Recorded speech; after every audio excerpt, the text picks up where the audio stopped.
নমস্কার বন্ধুরা, নতুন রেসিপিতে আপনাদের স্বাগত। আজকে আমি আবার একটা অন্যরকম রেসিপি নিয়ে এসেছি। আজকে আমি করে দেখাবো ধনেপাতার আচার। তাই ধনেপাতার আচারের জন্য এই দেখুন আমি একটা জালতি কড়াই নিয়ে নিয়েছি। আর এই দেখুন ধনেপাতা আমাদের বাড়িতেই লাগানো হয়েছে। এই ধনেপাতা তুলে নেব। আর কিভাবে আমি আচারটা করব প্রথম থেকে শেষ পর্যন্ত ভিডিওটা দেখবেন, স্কিপ করবেন না। আর ভিডিও ভালো লাগলে লাইক, শেয়ার, সাবস্ক্রাইব করতে একদমই ভুলবেন না। এবার আমি ধনেপাতা তুলে নেব। আর কত সুন্দর হয়েছে দেখুন ধনেপাতাগুলো, একদম বড় বড়। এইভাবে আমি ধনেপাতা তুলে নেব।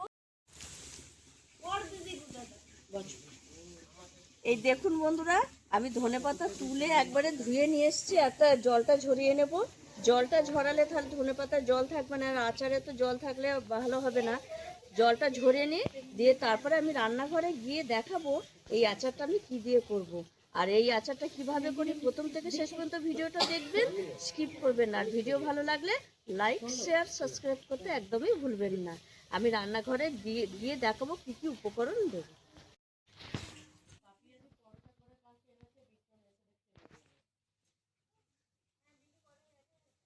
এই দেখুন বন্ধুরা, ধনে পাতাগুলো আমি একটু হাতে করে কেটে নিয়েছি।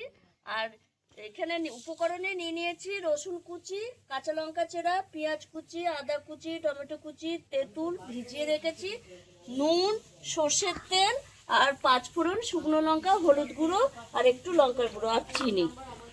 আমি উনুন ধরিয়ে কড়াই বসিয়ে দিয়েছি। এটা যেহেতু একটু জল আছে, তাই ধনে পাতাটা একটু সেঁকে নেবো কড়াইয়ের মধ্যে, মানে জলটা শুকিয়ে নেব। একটু নেড়ে চেড়ে জলটা এই দেখুন বন্ধুরা, জলটা আমি সেঁকে নিয়েছি। আর এরকম একদম কচি যেহেতু একদম নেতিয়ে গেছে। এবার এটা আমি তুলে নেবো এই থালার মধ্যে।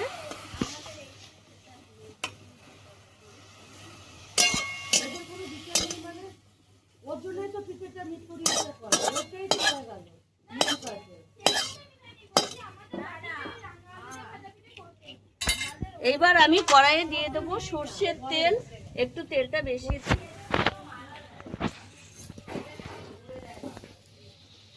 ফোড়নে দিয়ে দেবো একটু শুকনো লঙ্কা, 5 ফোড়ন।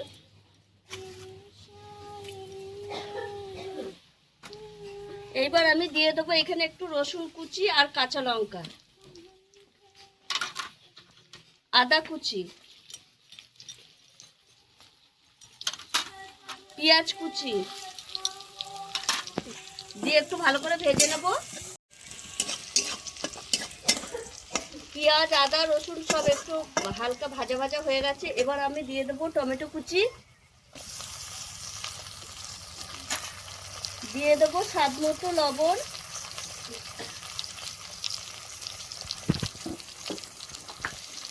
হলুদ গুঁড়ো,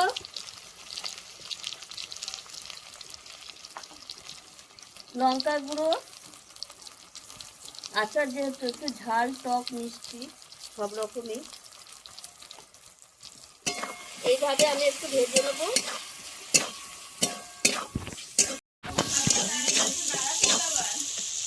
সবকিছু কষা কষা ভাজা ভাজা হয়ে গেছে। এবার আমি এই তেঁতুলের কাঠটা দিয়ে দেবো।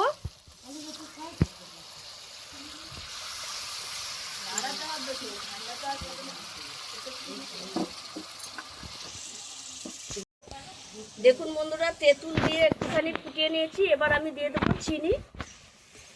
যেহেতু আচার একটু চিনি দিতে হবে।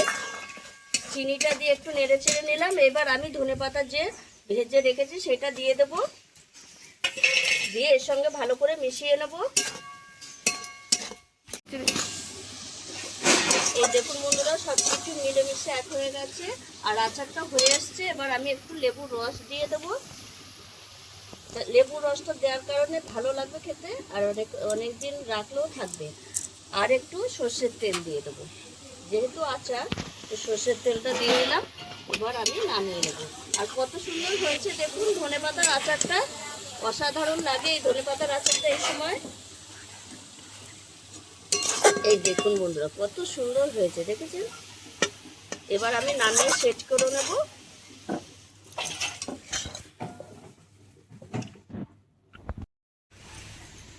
দেখুন বন্ধুরা, এই আচারটা আপনারা স্টোর করে রেখে দিতে পারবেন, বা যখন ইচ্ছা, এখন শীতের দিন যখন মন হবে একটু ভাতের সঙ্গে বা এমনিও খেতে পারবেন, খুব ভালো লাগবে। আর আমি যেইভাবে রেসিপিটি করেছি আপনারাও একবার এইভাবে রেসিপিটা করে খেয়ে দেখুন, শীতের সময় অসাধারণ লাগে। আর আমার এই ভিডিওটি যদি আপনাদের ভালো লেগে থাকে তাহলে লাইক করবেন, শেয়ার করবেন, সাবস্ক্রাইব করবেন। আবার দেখা হবে আগামী ভিডিও।